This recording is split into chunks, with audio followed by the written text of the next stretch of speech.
You're watching the Scottish Football Zone with all the build-up and reactions.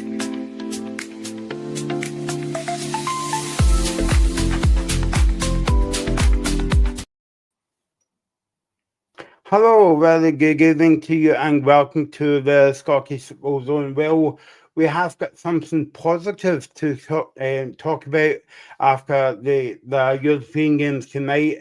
And for the past couple of weeks, it's been a bit dire, you would have to say. Joined tonight by a famous face. No, not me, because I know I've got a famous face for other things, but let's not go into that. Jim Delahan has joined us on the show tonight. Jim, how are you? Very well, Michael. Thank you very much for inviting me on. Delighted to be here, and obviously been keeping track on all the football tonight, and it wasn't looking very good for a wee while, but I think Celtic maybe rescued it just at the end there. Yeah, no, exactly. Let's run through the scores quickly. I think the least we can talk about the Aberdeen game, the better, because apparently William Miller has called the Aberdeen score embarrassing for Aberdeen, but also you would maybe say embarrassing for Scottish football. Of course, they get beat 6-0 tonight in the Conference League. Rangers, well, what can you say for that, Jim? It just goes from bad to worse as they get defeated again, and also Danny Rowe went to the travelling fans to say thanks for coming across, and this fan had to be held back. I don't like to see that as well, and also the winners of the night came from the East End of Glasgow. I was interested to see how they bounced back from Sunday's defeat at Dens Park, as the final score was Celtic 2, Scrum-Graz 1. Get your comments coming in. We'll be here until 11 o'clock. Don't forget to subscribe to the channel. It's the Scottish Football Zone, and if you subscribe to it, you'll get a notification when we go live as well. So as we do, Jim, on these kind of shows, we always talk about the 8 o'clock game and what we're way back. Well, maybe not what we're way back, because it's waiting embarrassing night for Scottish football again. But as I said, Celtic were the winners tonight. Jim, what did you think of that performance? Because I think Celtic performed better towards after the half an hour mark tonight. Well, I'll come to that in a minute. I'll just touch on those. I know you want to talk about Celtic. Yeah. I'll just touch on those other two games first of all, in case I don't get a chance later. Aberdeen, hugely disappointing tonight, but I actually spoke to one of my Scottish Sun colleagues who was in Athens this morning, and expectations, I can assure you, Michael, were not high at all for the fate of Aberdeen at tea time tonight. And that's the way it turned out, a 6-0 defeat. I actually saw on Twitter, I'm sure you saw it as well, Michael, there was a tweet from the Aberdeen Press and Journal reporter who was in the game, and he tweeted at halftime saying it's 3-0 here, and honestly, it could be 8. And that was at halftime. Yeah. And it obviously went on to be 6. And I've been listening to Willie Miller for longer than I care to remember. And I know that Willie gets fairly disgusted on a regular basis with some Aberdeen performances. And I can fully understand his mindset tonight after a result like that. Jimmy Thelin, I think personally, is on borrowed time simply because of that Scottish Cup win. I'm not sure how the Aberdeen fans will take this defeat. Was it simply a case of they expected to lose in Athens, or will they actually look at this in the morning and think, wait a minute, we should be doing better than this. We really should be doing better than this.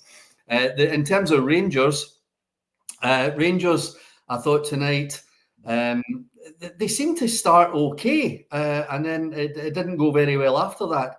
And it really was a poor performance. Defensively for the first goal was an absolute shocker, and it just got gradually worse. I also saw after the game James Tavernier speaking to the general press. I know the manager spoke to Rangers TV, but I saw James speaking to the general press, and he was expressing his disgust at the performance, the lack of fight from his fellow players. But I just think there's only so often you can say that before somebody actually has to put it right. I don't think we should be expecting Danny Rule to put it right after 2 days in the job. So I think we can probably give him a pass on tonight. It was really down to the players who, whatever he said to them over the last couple of days, they haven't really listened to it. It was the same attitude that's been prevalent in matches involving Rangers all this season. It was hugely disappointing for those travelling supporters, and there is just so much work to be done. It's not a walk in and sort it for Danny. There's so much work to be done. He's going to have to start right at the bottom, right from scratch, and build his way up. Now, the problem with that, Michael, as you know, is that the Rangers fans won't like that. So they expect instant success. They'll expect to get to the League Cup final by beating Celtic. They might do. Wouldn't that be fantastic for them? But I think there's an awful lot of work to be done there. Celtic, I watched a lot of that game tonight, just missed the last 10, 15 minutes there, but I know they won 2-1. They were losing 1-0, and I actually thought they were playing quite well. And of course, they got the equaliser, came through a slightly unlikely source, given all the attacking play that had been coming. It came from Liam Scales, the defender. And then I saw Nygren get the winner, and I'd seen him miss a few really obvious chances before that. So it was good to see him getting on the score sheet and getting the goal. So good result for Celtic in the end, although it just got a little bit shaky the last few minutes when I popped back in to see how things were going before I come on to chat to you. But at least they've got the 2-1 victory. The points are in the bag. And I just wonder, will that take the pressure off Brendan Rodgers just for a little while after referring to his players as Honda Civics at the weekend? Yeah. Well, this is not a Honda Civic show, Jim. I'm more a Mercedes boy myself as well. This Paul Donaldson's. Paul is commenting on YouTube. He says, really disappointed for Aberdeen tonight. I don't blame Jimmy too much. Well, everybody's got an opinion, as I say, Paul. And I just wanted to touch upon the Rangers point very quickly, Jim, that you made there as well. Do you think Danny Rowe's been actually hand to dry a wee bit? Because as we know, he wasn't the first kind of like favourite to get the job. You would say most managers gets a honeymoon period. Well, I think it might be a divorce after tonight's game. But do you think that the board has got a lot to answer for here?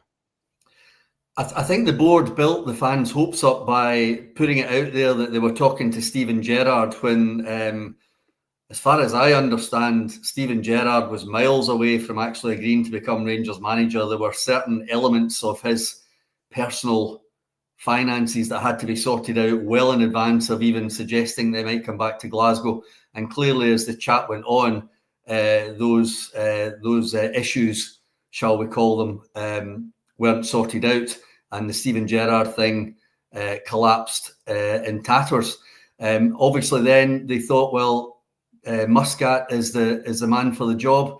Again, it was allowed to go out that this was an almost done deal, and it was just a case of Muscat signing the bit of paper to say that he would be leaving China as soon as he won the league. There was even chat being spun that Rangers would be happy if he never turned up in Glasgow till the 22nd of November, which I found extremely bizarre. With the greatest respect to the man they said that was going to take over in the meantime, and that was Neil McCann. That idea seems to have gone completely out the window very, very quickly. And then they've gone back to Danny Rule, who pulled out of the race just a couple of days before that, thinking that Muscat was getting the job. So Rangers pay big wages, and Danny Rule probably wasn't in a position to turn that offer down when they came back to him a second time. So I don't know about him being hung out to dry. I think it was very difficult for him just to walk in straight into a European tie away from home. He was never going to get all the players on side very quickly. I think he'll need time. The people I've spoken to, the people I've listened to would suggest to me that he is a very young man. I'm 63, so he's only 36. He's a very young man. but he's a young man going places, and I am sure that he will have a good career at Rangers once he gets in the door, gets to know the players, gets to know the club, and also is able to stamp his authority on the club. That may take a while, but I think you have to give him a little bit of time. I said at the start of the show that Rangers fans probably don't want to give him very much time, but I think realistically, you can't expect him to come in and turn that situation around straight away. So I think if it's at all possible, he needs 2 or 3 games just to get a feel for the situation and to start getting it right. But as we all know, those 2 or 3 games come thick and fast. There's games coming up against Hibs, game against Celtic, a game against Roma, not to mention the ones in between. So there is no time for Danny Röhl to settle in, but he's going to have to find some. I think this is the first game in Scottish football history, Jim, that Celtic fans and Rangers fans has got something in common. They both don't like the people running the clubs. But going back to Celtic 2-1 tonight against Sturm Graz, obviously Celtic went behind, and you're thinking, oh no, it's going to be another disappointing night for Celtic, but also a Scottish club in Europe. They turned it around. I think their only disappointing point, if you ask Brendan Rodgers, would be as Alistair Johnson okay? And I'm sure before I came on air that Carter Vickers went off injured as well. Yeah, obviously Iheanacho right very early in the game suffered some kind of injury and had to depart. I think he was barely on the pitch and he had to go. So that's a big blow, given that he has come in. He was criticism that Celtic went for him in the very first place, but he did come in and he has scored goals. So that was a huge disappointment for Celtic. The Alistair Johnson one was a real shocker because you've nursed a guy back from an injury like that, and then within a few minutes and within a couple of sprints, he's straight back off again. So that's a huge worry. Alistair Johnson going off, and right at the end again, because we were coming on, Michael, I didn't hang on to see exactly what happened with Carter Vickers, but he did seem to be in some discomfort. And again, I mentioned all these big games coming up for Rangers, but look at these big games coming up for Celtic, and they don't come much bigger than the one coming up on Sunday, which would normally be a run-of-the-mill game for Celtic going to Tynecastle. But and I say that with the greatest respect to Hearts, but it's not a run-of-the-mill game on Sunday because Hearts are 5 clear. They're at home, and they could go 8 points clear if they can manage to beat Celtic on Sunday. So with those 3 major injury worries heading to Sunday, I think the Celtic fans will be listening and reading and trying to find out exactly what the situation is with those players as we approach the weekend. Yeah, and I forgot to mention, Jim, Tarazzi get injured as well in the first half. Yeah. And I don't know what's going down at Celtic Park tonight. Everybody seems to be getting injured, but I think Carl Vickers got injured after the final whistle, or maybe the camera missed that one because it was after the final whistle, Jim, as well. But look, everybody was interested against Celtic because obviously they've got the big game coming up on Sunday, but it was going to be interesting how they bounced back after that disappointing defeat on Sunday. But as I said, maybe after like the half an hour mark, Celtic got into deep gear a wee bit. They were creating chances. Okay, they were half chances, but as Neil Lennon said again, commentary, that you would rather have these chances than no chances at all. As well, I wanted your kind of like take on Joe Kenny. That he come on, he played 80 minutes tonight. I thought he was quite decent tonight. Yeah, he looked the part. I've actually seen him a couple of times, and I kept tabs on him when he was in Ireland as well.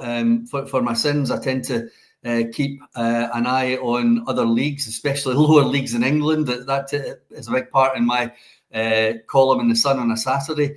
And I keep tabs on leagues around Europe. When I used to work for Setanta Sports, I covered French football, German football, Dutch football, And because of family connections, I'm back and forward to Ireland quite a bit, and I keep tabs on the Irish football as well. So the lad has done very, very well. He's come back to Celtic. He's been given a new contract.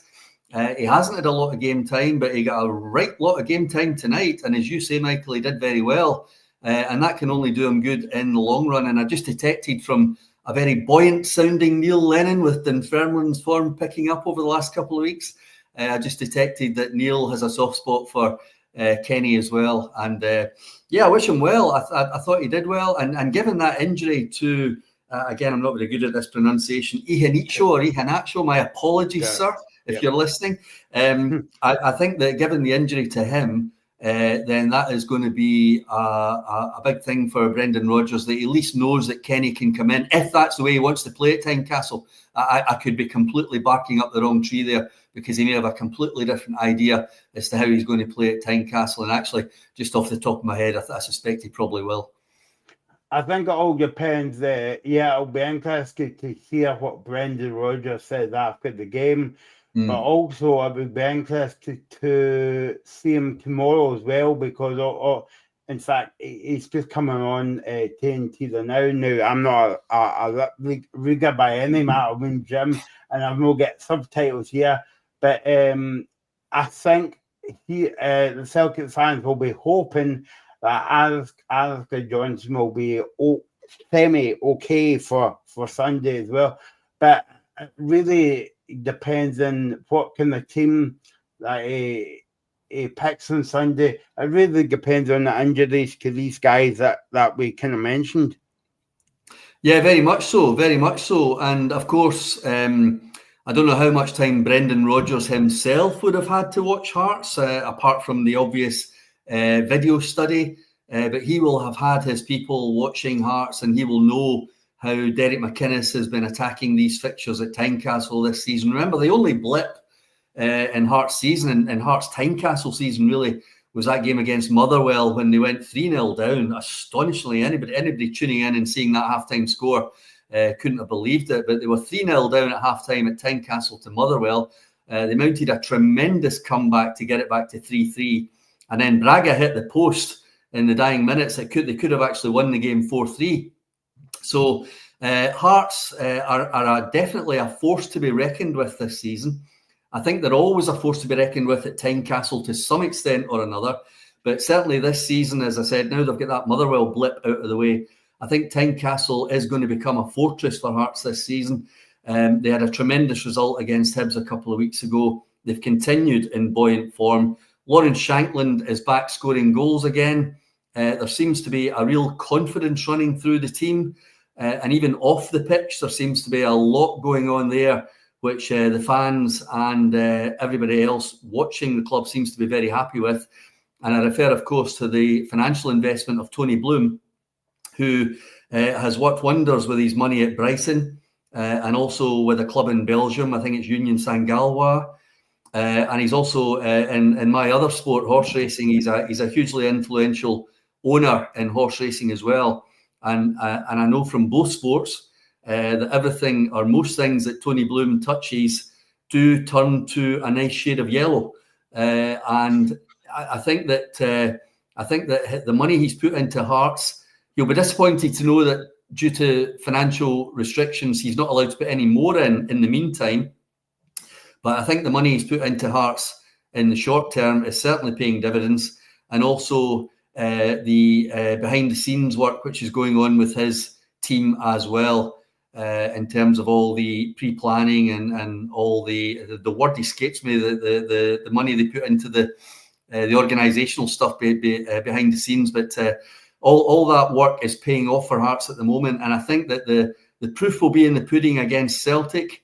I know that they've beaten Rangers already, but most people would suggest that probably wasn't the biggest surprise in the world, even though it was at Ibrox.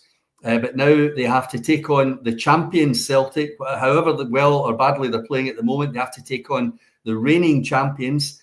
They get the advantage of having it on their home turf on a Sunday afternoon with the cameras on them.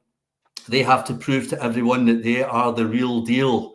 And my strong suspicion, only a suspicion at this stage, despite seeing a little bit of improvement from Celtic tonight is that Hearts will be able to step up to the plate. I was going to ask you that, Jim, but I don't know about you, but when people says "Dear Michael and Jim," I always feel very, very important, but I'm not really important. But he says, "What do you reckon the score will be on Sunday? Hearts against Celtic." That's from Brian O'Rourke 11. He is watching on YouTube, and don't forget you can subscribe to the channel. Brian and everybody that's watching on the Scottish Football Zone. We'll get maybe a wee insight. Well, we got a wee insight there from Jim or about Sunday. I just wanted to go back to tonight's game, and I thought another guy played well for Celtic. He missed a few chances tonight, Jim, but he got a good goal from a corner kick. Yes, I did say that. Celtic did score from a corner kick. I don't know when the last game Celtic scored from a corner kick, but Benjamin Meadlin, it was a brilliant goal, Jim. But I thought he did well tonight as well. He did. I mentioned earlier on, just in that little intro, that I thought he had several chances before he scored. One of them was what you would have to call a gold-plated sitter, which he managed to miss. But he did come good and get that goal, and it could turn out to a very important goal for Celtic in terms of their European campaign. So it enabled them to get the victory after Scales got the equaliser. So well done him. I was impressed by him tonight. I think he's done well for Celtic so far. He maybe hasn't come up to the levels that everybody was hoping for straight away, but I think he will come good. I think the Celtic fans will be happy enough that he got on the score sheet tonight. And didn't he look delighted? Again, I was only watching on TV, but didn't he look delighted after he scored his goal? And good luck to him going forward. But it's a team game, and Celtic do need individuals playing well, but they also need to come together. And I just wonder, despite that victory tonight, it's not quite there yet. And without going overboard and slamming this point home, Hearts have to prove themselves at the weekend. Hearts have to prove they are the real deal.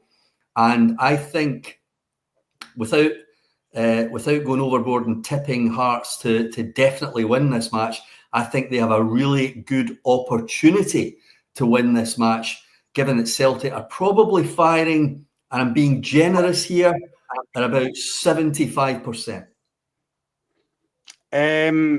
As you can see, Alex has joined us tonight. I know you were George Square tonight, I think it was, interviewing the Sturm Graz fans, and I don't know if you saw this, Jim, but there was a lot of them in Glasgow tonight, and a lot of them at the game as well. What was the atmosphere like? Obviously, it's going to be a different atmosphere now, going back to the airport and stuff like that, but were they confident going into tonight's game?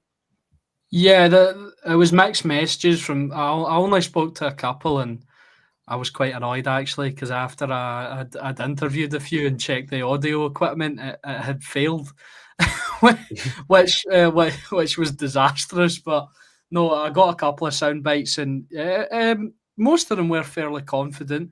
I think a lot of them were aware of the fact that Celtic weren't firing on all cylinders, even though they themselves, they don't believe they're as good as they were in previous years, although they are top of the Austrian Bundesliga. But it was a great atmosphere, and then I actually got the train over to Parkhead with Ethan was with me tonight as well, and we spoke to a couple of Celtic fans outside the ground also, and then we saw the Sturm Graz fans getting escorted by the police. And it was some atmosphere from them walking into the ground. I think there was like 2,500 tonight. And yeah, they were there in numbers. And I think they were quite confident. Obviously, it didn't turn out that way for them. But it was pretty cool to see, for lack of a better phrase. Yeah, no, exactly. I'm just looking at the league table here. Celtic's now sitting 21st. Alex would want to cover his ears here because Rangers are 39th in the table. I think they're holding the table up by a bit of feather tape as well. Jim, I just wanted to come back to Sturm Graz when went down to 10 men. And usually you would say, well, that's got to go to VAR. But Lee, that kind of like decision, that was a red card all day long. And I'm surprised McGregor got up. You're testing my memory here because I think I only come back in. I was popping in and out doing some other stuff, and I think I only come back in and saw the red card. So maybe you can tell me what happened there. Yeah, so it was a ball in the middle of the park, and the guy just went basically over McGregor's foot. And it was one of these ones where you think it was going to be a leg breaker because it was kind of like dangerous. And first term, when you saw the replay, you weren't sure, but when you saw it second, third time, you were like, "Oh yeah, that's a red card goal. They look wrong," Right. and the guy didn't have any complaints, so that's why he gets sent off for. Right. Yeah, Okay. it was. When you go, it was one of the. Sorry. It was one of the ones where I think McGregor's lucky that his leg wasn't fully planted. Because, well, like Michael said, it could have been a leg breaker, and I agree with him. In initial first replay, you're a wee bit like, to me, my initial reaction was it was one of those ones where if it's given on the park, it probably won't be overturned. But I thought it was on the line, and then I saw another angle of it, and I thought, oh, that's a really bad challenge. It's definitely a red card. Right. Well, having heard from both of you now, that's that's got to be good news for Callum McGregor that he wasn't badly injured in that particular situation, especially given what we've mentioned already about the ongoing injury situation with these Celtic players going forward. I think Brendan Rodgers' news conference on Friday at Lennoxtown is going to be very, very interesting when he gives the media a list of who is available for this game at Tynecastle on Sunday. It's such a huge match, and he certainly doesn't want to have at least one arm tied up behind his back going over there against a Derek McInnes side, which is absolutely firing in all cylinders and seems to be playing the best football in Scotland at the moment. Although I suppose there'll be one or two Motherwell fans that would suggest that they're playing some pretty good football, but they maybe don't have the points on the board to match Hearts' achievements. Before we let you go, Jim, just a quick one, and we've spoke about it tonight. Obviously, Celtic won 2-1 against Graz, and it was interesting to see how they bounced back from Dundee on Sunday. But again, as supporters and all that, it's okay winning one game, but if you beat Hearts, then you get a bit of kind of momentum, especially going into the League Cup semi-final. That really would get the momentum going for the League Cup semi-final. I have to say, I've been thinking in terms of my football column for this weekend, I've been thinking more about the Hearts game than looking ahead to the following weekend. But yes, like people like the Celtic manager in particular will have to be thinking 2-3 games ahead, not just this game at the weekend. As important as it is at Tynecastle, he also has to think that Celtic want to get to a League Cup final with the possibility of taking on either St Mirren or Motherwell. Of course, they would be favourites for that, but they were long odds-on favourites to beat Aberdeen as well. And look what happened there back in May. So, it would give Celtic a major lift if they got some kind of result at Tynecastle at the weekend. I wonder, though, would a good result, maybe you can answer me this one, Michael, would a good result for Celtic at the weekend or an acceptable result for Celtic at the weekend be a draw? Well, obviously, because I think the next game against Celtic, the game against Hearts is in December, and I'm sure Santa won't come out at half time of that game because we all knew what happened before.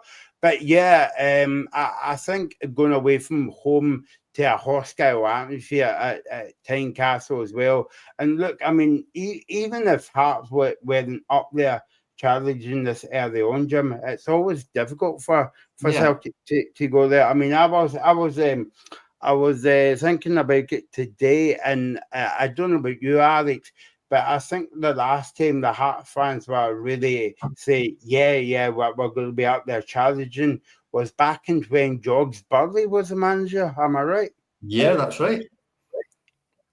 Yeah, I probably couldn't speak to that because I was born in 2005. So I was probably only really young at the time. So I probably couldn't speak to that. But there is a feeling about Hearts. I think for me, after the 3-0 win at Rugby Park, that kind of solidified them for me. Is like, okay, they can get something against Celtic. I think you mentioned there, Jim, about Celtic fans might see a draw as a decent result. I think the Hearts fans on the other side would see a draw as a great result as well, sort of maintaining that lead at the top of the table, although they probably would want the win. I think some of them are still hesitant on whether they want to sort of go all in and go, yeah, we're going for the title. I think some of them are still hesitant to say that, but I think after this win against Kilmarnock, and if they avoid defeat against Celtic, I think I would be confident in saying I think they're in with a real shout this season. Yeah, I fully take that point, Alex. Fully take that point. I just think that Hearts have a chance to go for the jugular on Sunday. Yes, in normal circumstances, a draw would be considered a good result to keep them 5 points clear. But when you're visibly playing better than Celtic at the moment, and you're playing at home, and you have the chance to go 8 points clear in the Championship going into November, I think they have to be thinking 3 points, not one. And just before I go, I do remember the George Burley situation quite a few years ago now when Hearts were clear at the top of the league. I think it was after 8 games, and the chairman at the time, he decided that George Burley wasn't the man for the job when they were sitting top of the league, clear, playing some terrific football. And I remember I was meant to be doing the STV lunchtime programme in Glasgow that Saturday. And I got a phone call on the Saturday morning about 8 o'clock telling me to get through to Tynecastle. We were doing it live from Edinburgh. So it was a dramatic day. Probably a huge mistake on Hearts' parts to get rid of George Burley back then. But let's be honest, guys. Derek McInnes is not going to be sacked on Saturday. And I think that Derek McInnes is going to see this season out. And we shall see how they get on Sunday. But as I say, one last time, they have to go for the jugular this weekend. They can't say a draw is good enough. There you go. You've heard it here first. Jim, thanks for joining us on the show tonight, and we'll speak to you soon. Thank you very much, guys. All the very best. Sure, Jim. Cheers. There you go. That was broadcasting royalty on the show tonight, and I'm not talking about me and Alex. We're talking about Mr. STV and a program called, is it Super Scoreboard? By the way, I'm just being a bit flippant when I say that. Jim Dillahunt there joining us on the show, and hopefully Jim will be back with us very, very soon. Alex, I know that you never saw any of the Celtic game tonight, but I mean, what kind of game were you expecting tonight? I mean, I caught sort of the back half of it when I came in. I was expecting it probably the way it went. I was expecting Celtic to win, but I was expecting it not to be, super pretty because I feel like Celtic, the current Celtic side, aren't capable of that at the moment. And yeah, they go 1-0 down. They suffer 2 major injury blows. Michael, I didn't catch it, but did Alistair Johnson's injury look bad again? Was he holding his hammy again? Yeah, no, that was early on in the game, Alex. That was about, if memory serves me right, it was about maybe towards the 50-minute mark of the game. And they said on the TV it's his hamstring. Now, I haven't heard from Brendan Rodgers, obviously, because we've been doing this show, but I'll be interested to hear what he says after we go off it as well. But I think they've rushed him. They've rushed him back. It looks like, because I think his original timeline was, maybe December, January, right? But then a lot of people were given hope because I think a couple of weeks ago he was back on the grass, but people thought like training and stuff, but people thought, it still won't be for another while. I was really surprised to see him, start tonight, and then when I saw him subbed off, I thought, he's done his hamstring. I didn't see it at the time, but thanks for confirming that for me there, Michael. Really, that strikes me. That strikes me as a bit of desperation from Brendan Rodgers. Maybe a bit of mismanagement on the medical team's part. Maybe they've sort of rushed them, rushed him back. Maybe he's rushed himself back. Maybe he's, said, "Oh no, I'm good to go." And now I don't know how long it could be, but the fact he's done it again is really, really sad for him, and it will be detrimental to Celtic, because I think me and Ethan were talking about how Celtic's sort of plays been impacted by their fullbacks and how they play, and losing Greg Taylor was a big thing, and then obviously losing Alistair Johnston to injury has been big as well. And then they get him back, and he's gone straight away. And obviously Celtic get the result in the end, but the two injury blows could be detrimental to the game against Hearts and to their season. I don't know how bad the two are, but to be subbed off in the sort of 4th minute, I think Iheanacho was, and then Alistair Johnston not long after that is massive injury blows. But they do get the win in the end. A beautiful finish from Liam Scales, of all people. Really, really nice finish from him. He's been good. He was good in the game overall. I think this season, a lot of people would say maybe he's been Celtic's best player. And then obviously Benjamin Nygren gets his goal, and he was looking for a goal the full night. He had loads of opportunities. Some of the strangest goalkeeping I've ever seen, I think, from the Sturm Graz goalkeeper. But Nygren wasn't caring, and he puts it in the back of the net. Celtic get the win, but I think there's definitely still, I think there's definitely still a lot of work to be done, unfortunately. And you could tell when I was talking to the fans around the ground tonight, you could tell there was still that element of, they're not super happy right there, although they're loyal and they still will support their club. Yeah, no, and I don't know if you heard me saying that Carter Vickers got injured as well after the game. Now, I don't know what happened because obviously the cameras went on him after the final whistle, so I don't really know about that one. I know you're stalling for time, Ethan. Not Ethan, Alex.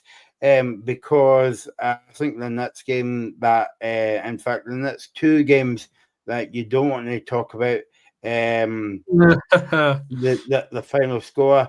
But what I want to maybe speak about is, I know we were on Tuesday night, was it? Yeah, Tuesday night when Danny Rowe got appointed as well. Now, one thing I hate to see in football is supporters getting on a manager's back after the game. Now, I don't know if you saw this, Alex. It's going around on social media. And basically, this fan had to get held back from what was Danny Rowe came up to applaud the fans since for coming and all the rest of it. And I know fans really get annoyed because they're paying all that money to go over there. But it's not his fault, he's only in the door. He's not had a lot of time to work with the team. It's not maybe his tactics yet or whatever. So I don't like to see that. So was this guy actually blaming Danny Roll himself? Yeah, so if you I will send you the now. Basically this guy had to get held back by a steward because he was shouting at him. Now it's on a picture. I haven't saw what he said, but you could imagine what he was saying to him. But I mean, don't blame the guy. It's just in the door, you know, and it's awful to see that. I know we're going to maybe talk about the game, and Alex doesn't want to talk about the game, but like it's quite sad to see somebody just in the door and he's getting abuse off of a fan. Right. Yeah, I think that's crazy. Obviously, frustration from supporters about the season is boiled over, perhaps. But I think going after the guy who's just in the door is really poor. I just saw something interesting there, Michael, when I was looking through Twitter there. Obviously, Jack Butland made comments about certain players having the wrong attitude at the weekend.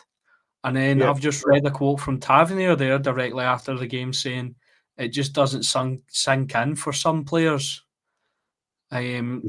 So that's interesting that the two separate incidents have come up of them talking about. I wonder who those players are, because it's clearly an issue now. Two senior players in the dressing room making comment like that. So there could be issues in the dressing room on top of a crazy supporter already losing the rag with Danny Roll. So not a great night for Rangers, and I would count myself lucky. I didn't see the game because I was trying to get some interviews in and around Celtic Park. Obviously, I did have live score updates on, so every now and again I'd check my phone and go, oh no, another one. But yeah, really, really shocking from Rangers. I spoke to my dad, who did watch the game when I got in. Apparently, the defending was dreadful, just all through the night, which is a theme of Rangers this season. Yusuf Chermiti has received a lot of stick for not playing very well either. So that, as much in terms of actually talking about the game, that's probably all I could contribute at the moment, unfortunately, Michael. But yeah, really, really poor night for Rangers, and a shocking start for Danny Roll. And I mean, I don't think anyone should blame him, but obviously, I think that we need to go back to the players needing to hold some accountability and responsibility. And Brann are a good side, right? However, I don't know if they've gone on leaps and bounds since then. But a couple of years ago, they went toe-to-toe with St Mirren. I mean, this Rangers team would probably lose to that St Mirren. But they went toe-to-toe St Mirren. They're currently third in the Norwegian league, behind Bodo Glimt and Viking, by a decent distance. I know Rangers are sixth in the Scottish Premiership as well. So, I mean, these arguments don't really hold much weight. But even a Rangers team of last year under Philippe Clement, I think, would beat Brann, and they would beat Genk, and they would beat Sturm Graz, and they probably would be up, maybe even competing for the league with Hearts. That this time last year. I mean, I know Philippe Clement's time at Rangers came to a shocking end off the back of a 1-0 defeat to Queen's Park in the Scottish Cup.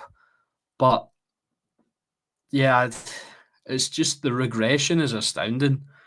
And, Danny Roll's off to a poor start. However, I don't think he should be judged off of this game. I think the real test is coming up against a really good Kilmarnock side. And you need to, I think, people can maybe excuse this because he's been in the door for a couple of days, maybe blame the players. But if Rangers don't get a result on Sunday, I think the pressure piles on him even more. He's already coming in with a lot of pressure. And I'm not saying I would want him out the door, but I just think he needs to get off to a good start, because it will become a pressure cooker very quickly. Yeah, I don't think the Camargo game is coming very, very quickly. And obviously, I think he's going to be judged because, in fact, he won't have any time to work with. So that he'll have time to work with the players before the Celtic Rangers game in the semi-final. But I think he's got another midweek game coming up next week as well. So I think it's Roma, so that'll be fun. I think I might be going to that one. Yeah, no, it's not. It's not a European game. It's a Premiership game. Aye. Is it not Roma next week?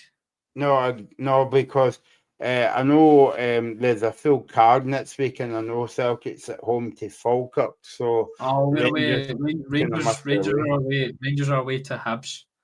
Right, okay. And then it's the semi-final, and then it's Roma. Okay. So I mean, yeah, I mean, all I could say in highlight form to you, Alex, was you never miss much, obviously. Rangers started the game well. Raskin had a shot. Obviously, Jack Butland. How many times I would say that in the show this season that he kept Rangers in the game, even though they get beat. I know that's a bit weird me saying that as well, but I mean, so going back to your comment there about James Cavalier was saying after the game, that's some statement that's from your captain, you know, and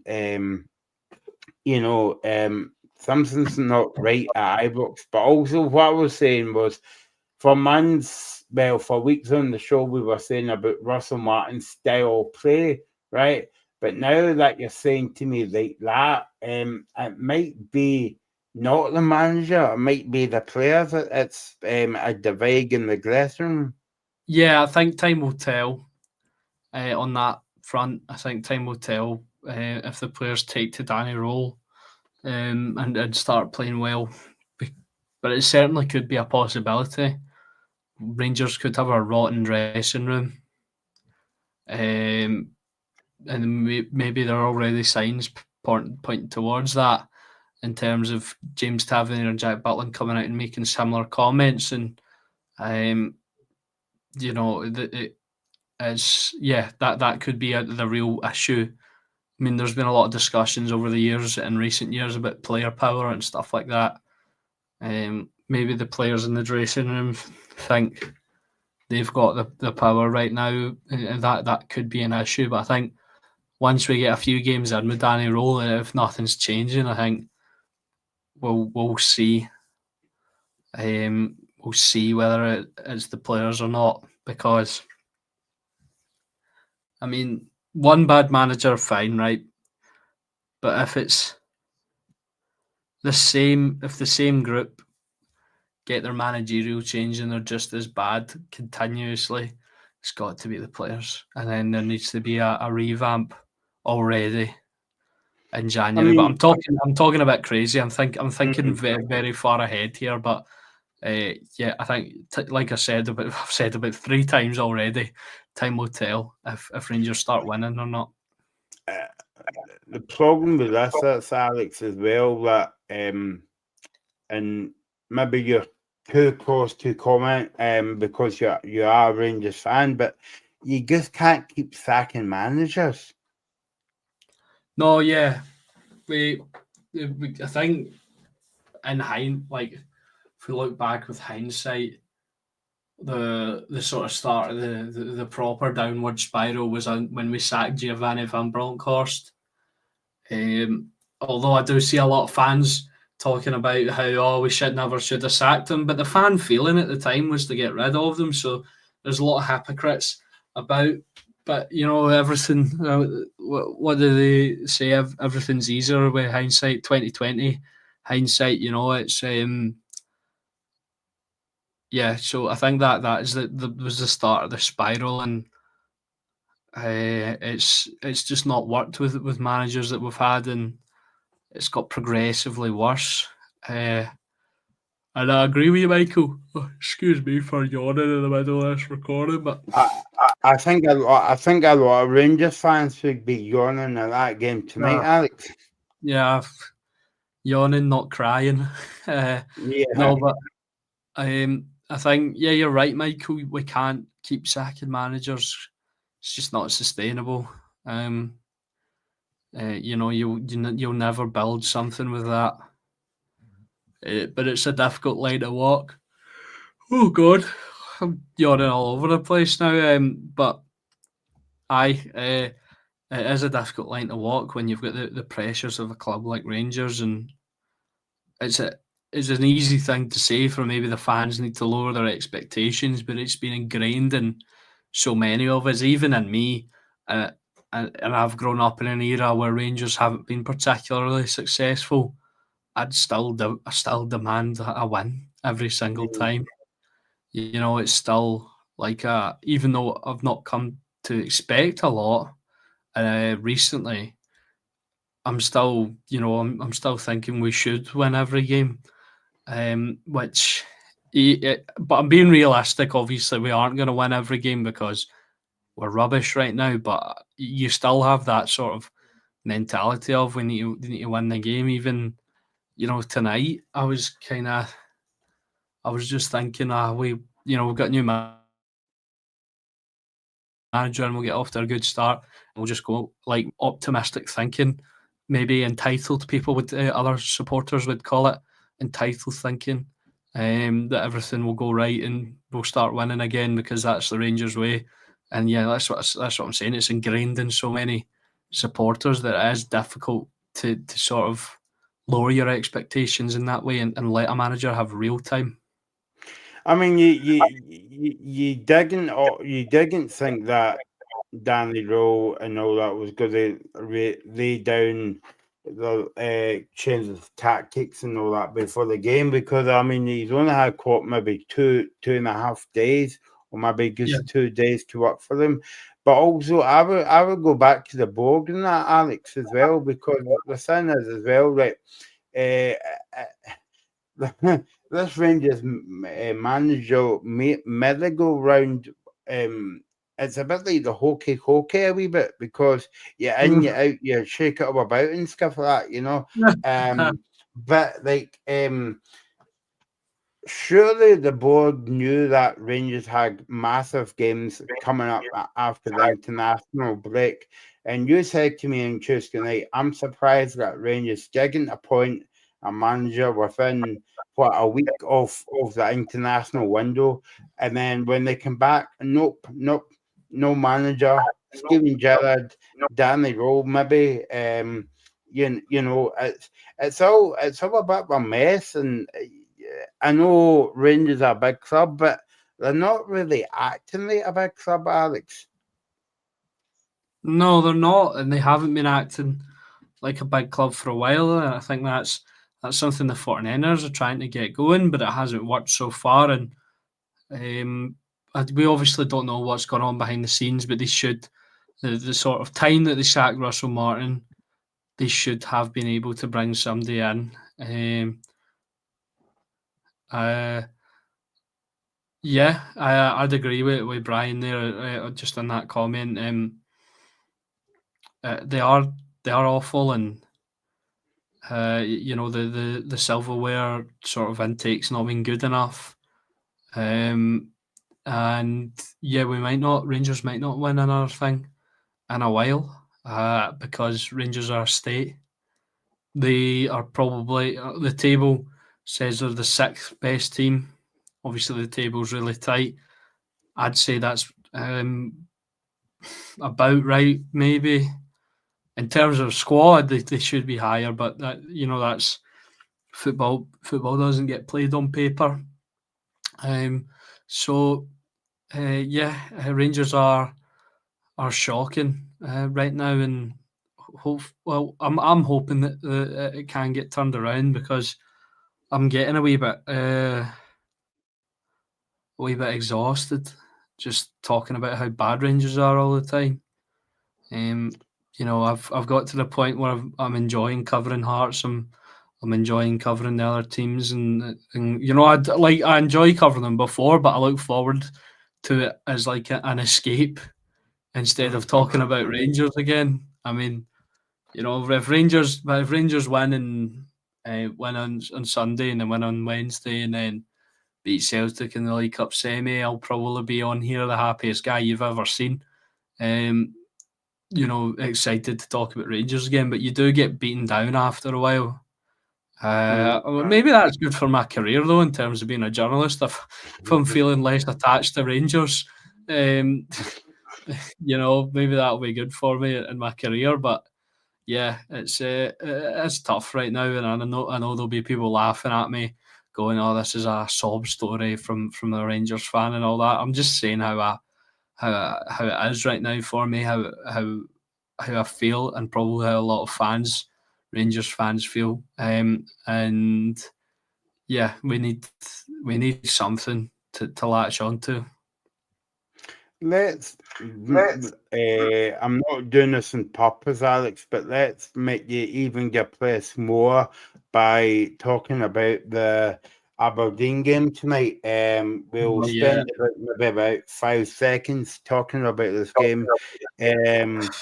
You know, Willie Miller has been quoted as saying Aberdeen's the result tonight against AEK Athens 6 Aberdeen 0 was embarrassing. I would go maybe one step further and say embarrassing for Scottish football tonight. And obviously the night will be for Jimmy Tureen, but you know, a lot of Aberdeen fans and maybe Willie Miller and people, ex-Aberdeen players saying in the media that if it wasn't for the Scottish Cup win, Jimmy Tureen would have been away to be the Swigan manager maybe months ago. But do you think that's it for Jimmy? He can't come back from that tonight?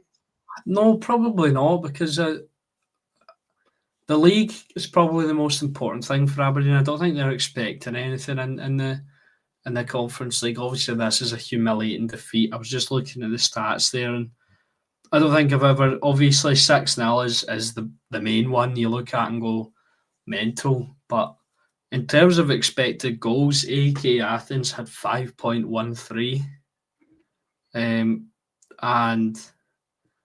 I don't think I've ever seen an expected goals that high. You know, even PSG scored 7 the other night against Bayer Leverkusen, and their expected goals were 2.86. It's usually in these kind of blowouts that teams overperform their XG by quite a lot. Obviously, AK have overperformed their XG tonight, but not by much, which means, you know, the quality of shots they were taking, you know, was just, you know, it justifies the result. It means they were getting into these areas with ease and cutting Aberdeen open. And it is embarrassing for Scottish football. I think overall it's an embarrassing night. I know Celtic won, but that's to be expected. Aberdeen was shocking. Rangers was shocking. Celtic got the win, but you know, Sturm Graz, the Rangers probably should have beat them. Even Barry Ferguson, or I'd even go far to say Michael Beale Rangers team would have beat Sturm Graz a few weeks ago. Maybe even a Kashinya one, you never know. But you know, Celtic were expected to win, but yeah, Rangers and Aberdeen, really shocking. And it continues a poor showing for Scottish teams. I think since the knockouts, Celtic are the only team to win, and they've won one. Since the playoffs, to get into the competitions. So I don't really know what else to say. It's quite depressing, isn't it? Yeah. I mean, we every season we're hoping for teams could, you know, qualify, but after tonight, you're like that. Why qualify? Because it's a big slap in the face to Scottish football, and we're trying to sell the game overseas as well to TV companies and all the rest of it. And when they see that, it's just like, come on, man, Yeah. To any TV companies watching, if you want to buy this show, yeah, just let us yeah, know. Or a wee sponsor or something. exactly, yeah. Well, I'll put out. I'll put Alex out of his misery and say thanks for joining me tonight to look back on a mixed, disappointing night, you would say, for Scottish clubs in Europe. Disappointing's an understatement, I think. Yeah, well, that's a polite way of putting it. And stuff like that. Thanks to Jim Dillahunt for joining us early on. Thanks to Alex. Thanks to all your comments as well. We'll be back tomorrow to speak about more football at the weekend. And let's hope for a positive weekend with millions of goals in the Premiership. It does make you a bit depressed, actually. But anyway, so thanks for watching, and we will see you tomorrow live at 5. Bye. You're watching the Scottish Football Zone with all the build-up and reactions.